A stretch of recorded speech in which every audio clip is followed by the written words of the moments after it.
welcome to Hometown Happenings. I'm Kelly Blackledge, standing in for Carol McCarthy, and we're out here at Tamarac National Wildlife Refuge, taking a closer look at a special habitat project we have going on. Joining me is Peter Deeser from American Bird Conservancy to tell us about the work that's happening here. Now, this is a great partnership. Tell us about the partnership that we have going on.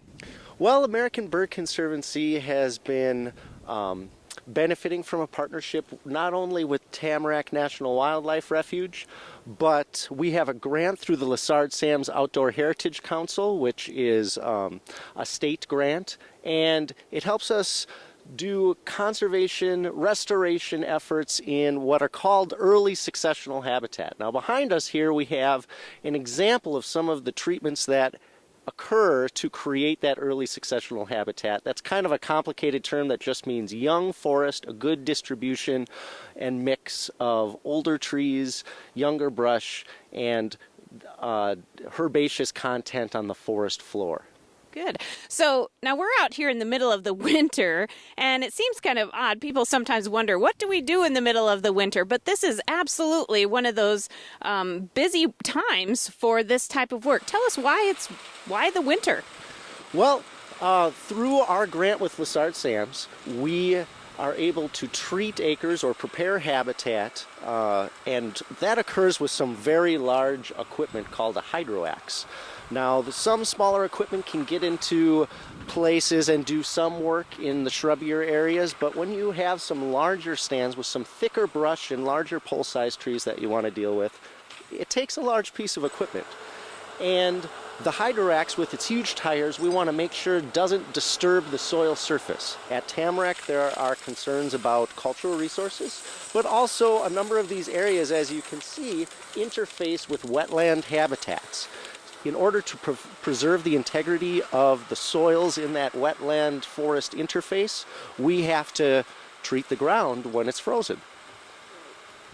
Right. Well, Tamarac has a lot of habitat. We have 43,000 acres here on the refuge. How many acres will you be working on this year to create new habitat? Well, here at Tamarac, we're hoping to complete, not only through our Lessard Sam's grant, but also Tamarac has a partnership with Woodcock, Minnesota, and all said and done, we're going to get done with about 450 to 500 acres. Now, our Lessard grant extends the American Bird Conservancy's ability to work on public lands all over northern Minnesota with suitable habitat.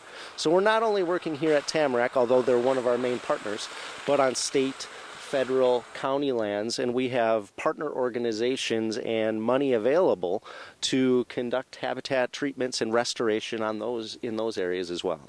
Oh, that's great.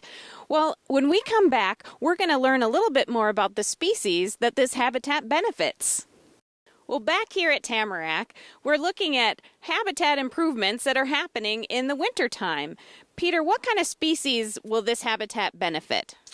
My species of greatest concern, and what the American Bird Conservancy is here to benefit most, are golden-winged warblers.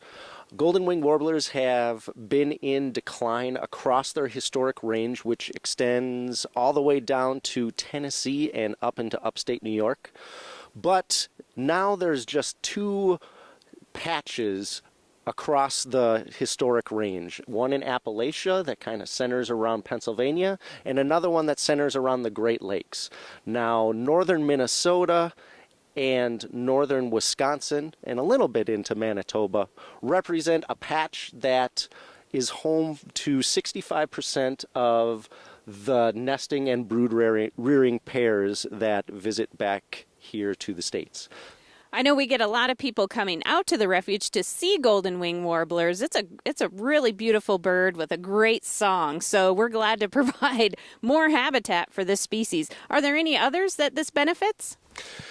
Most certainly. Not only in decline are goldenwings, but a number of those young forest early successional habitat species.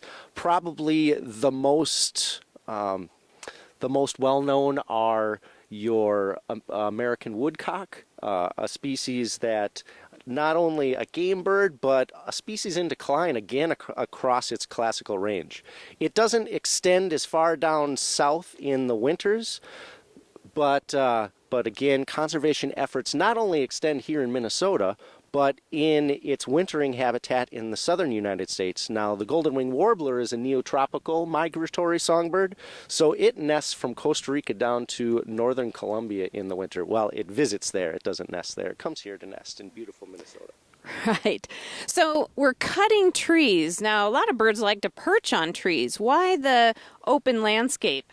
Well, as you can see behind us, we are not just cutting everything down. We want to move away from our clear cutting and maybe have some reserves, some residual legacy patches. The golden-winged warbler uses the tall trees that you see behind me as song perches for the males to claim territory and attract their females. They're a ground nesting species just like your American woodcock, so it's important that the understory doesn't get completely choked off from these nesting possibilities. And if you lose your herbaceous component in the understory and everything gets overgrown with regeneration and shrubby and woody pole-sized trees, then you are going to lose those ground nesters. And a lot of your other early successional birds, like your eastern towhee and your wild turkeys.